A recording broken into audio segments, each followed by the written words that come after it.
Here's a quick tutorial on how to use Bilt Palladium's $200 credit and the number one mistake to avoid. Step one, let's go to the Bilt Rewards website. On the main page at the top right, you want to click Rewards. Step two, you want to enter your travel information. My family is going to be booking a hotel for a tournament stay this upcoming weekend, destination Roseville. Set in your arrival and your departure. Step three, let's find a hotel. Remember, the Bilt Palladium's hotel credit is $200, so it has to be a 2-night stay or more. If you have extra Bilt Cash that you can use, which I do, I'm going to use an additional $100 on top of that.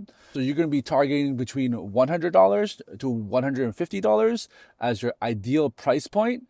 Note the prices on the hotel does not include taxes and fees, so factor that in. Step four, let's select your hotels and the rooms that you're thinking. We need a 2 double beds room for our family. Select your room, select your rate. Always recommend that you book the fully refundable rate. You're going to pay a little bit more, but you never know, and you sometimes have to cancel and get that money back. Once you select your room, now you're going to the checkout page. Here's where it's important to note. It'll already populate all your information based on your Bilt Palladium information. If you scroll to the bottom of the page, you're going to see 2 specific line items where you can activate the toggles. One is the Bilt Palladium $200 hotel credit, and 2, it's the $100 Bilt Cash that will deduct from your Bilt wallet.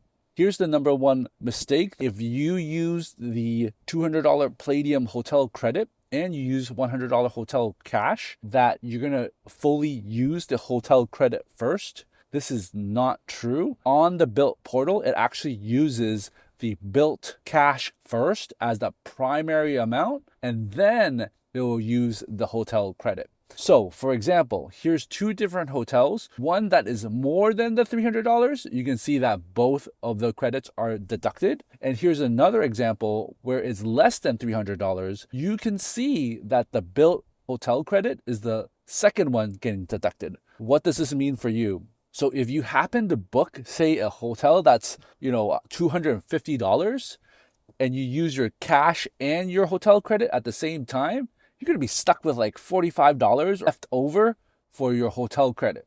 So the best advice, if you're planning to use the hotel credit and the Bilt Cash together, you want to target something that is over $300 or like $295 or something like that, so that when you have a leftover and you can't use it, you don't feel so bad. And if this video was helpful, please click the like and subscribe button below.